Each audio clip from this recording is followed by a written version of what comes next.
If you want to see a big kill, you come to the right place. A Mountain View Mafia, always first in the race. Running and gunning is what they love to do. They'll show you how it's done, so you can kill a big one too. Straight line outdoors, they are number one. Straight line outdoors, they kill a bow and gun. The pro staff gets it done every time they go out. They're the best in the business, the best without a doubt. If you want to see how the pros do it too, then State Line Outdoors is a hunting channel for you. State Line Outdoors, they are number one. State Line Outdoors, they kill a bow and gun. State Line Outdoors, they are number one. State Line Outdoors, yeah, they kill a bow and gun.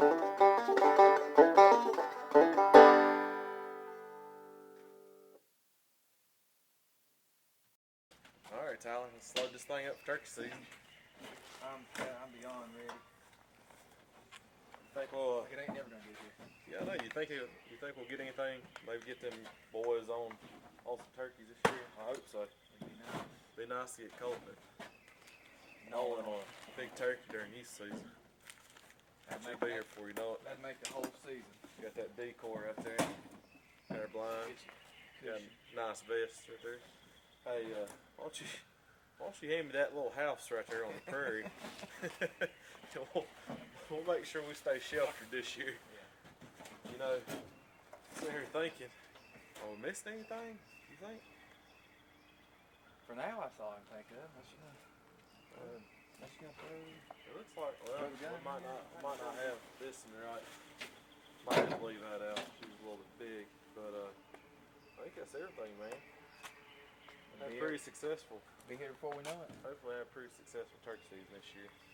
That's for sure. Have you seen that ton of journals at the orchard?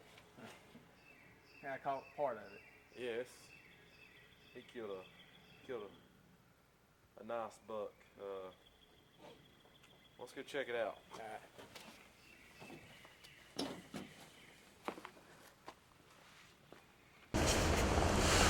Alright folks, 3:15, back in the blind, and it is hot. It's high 70s. It's October 27th, I think. It's 27th. It's one of my favorite days of the year. I've killed some deer on like 26, 27, 28, 29. I mean some good deer.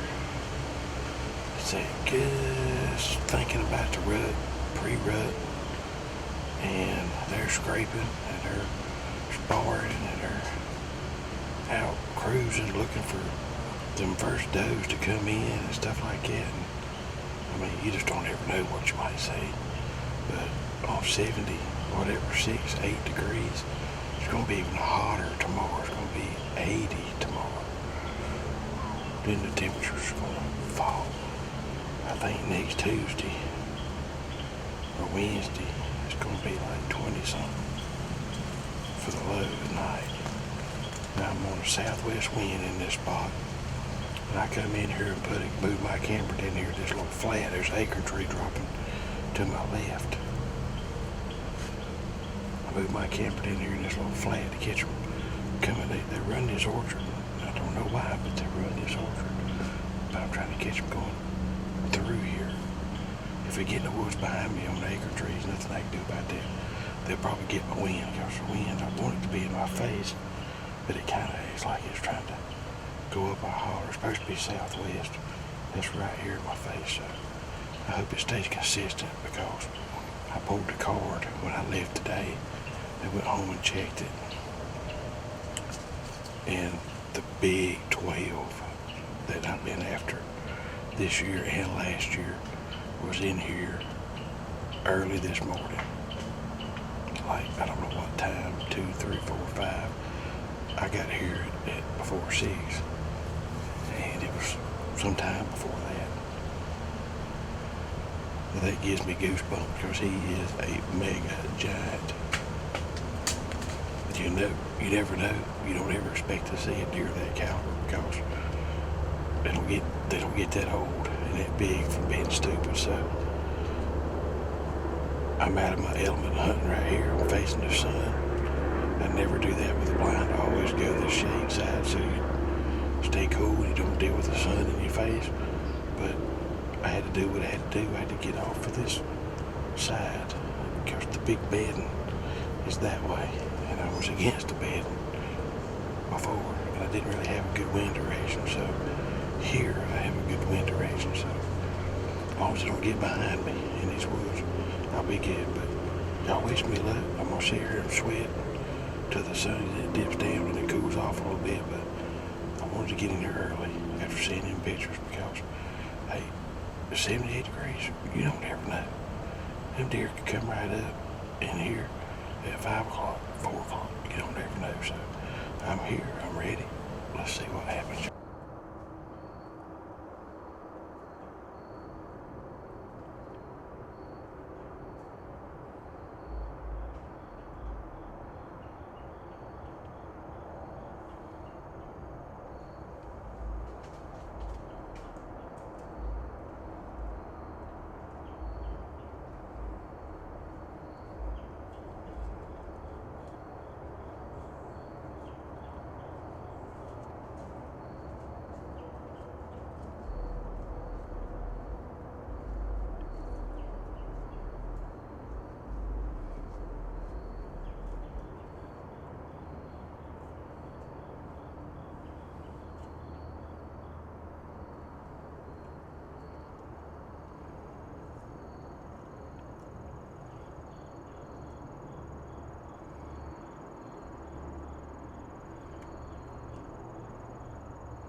folks, we are out of the blind. I give that buck a little time because I shot him and I watched him. I got real quiet and blind, didn't even do an interview after the shot.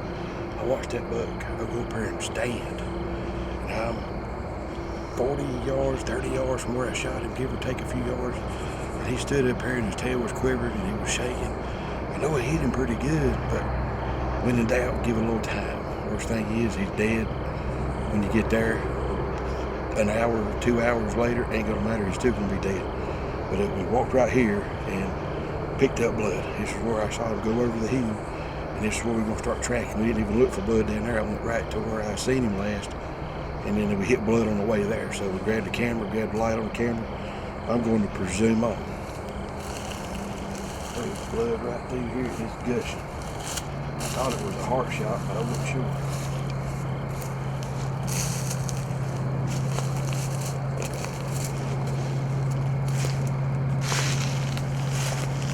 It's gushing right here.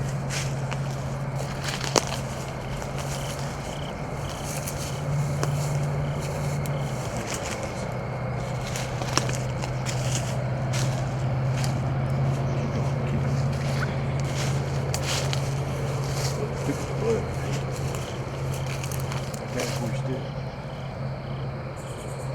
There's the deer.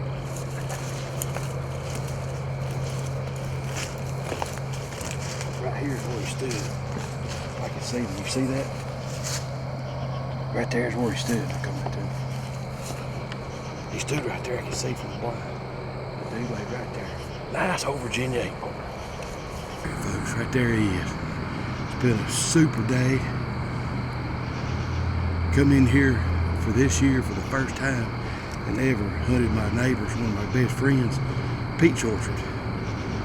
And I've never hunted here, but I've always wanted to. I just never did. This year I come up here, set some cameras, set a blind, realized my blind was in the wrong place. It was blowing my scent back in the bedding area, so I crossed the field, got out of the bedding area, brought the deer over to my bedding, from the bedding area to the acre tree they was all going to. And he read the script this evening. He come over here, there's some doe running around all over the place. And I don't know if she wasn't coming in or what, but he bumped her back over the hill. And I could see another deer coming. I looked up and there he come. And he come right down there, read the script, give me a 27-yard shot. And I was worried about the shot at first, but it First worked out. glance, it did look. It looked a little bit back, and I thought, a liver hit. I said, that's 3 or 4 hour wait. I said, I'm not gonna get no hurry. She was fixing supper, and we eat supper. Took her time, got a haircut. 2 hours. 2 hours and 15 minutes now from when I shot. He was dead when I walked out. There was deer blowing up here, but you never can be too safe. That's one of the best tips. He was dead when I left. He's no more dead now than he was, just a little stiff. Now, the shot's a little going out the back there, so I'm gonna get him out of here and get him cleaned up, get him fridge. Thank you. She's still sick. I don't want no germs.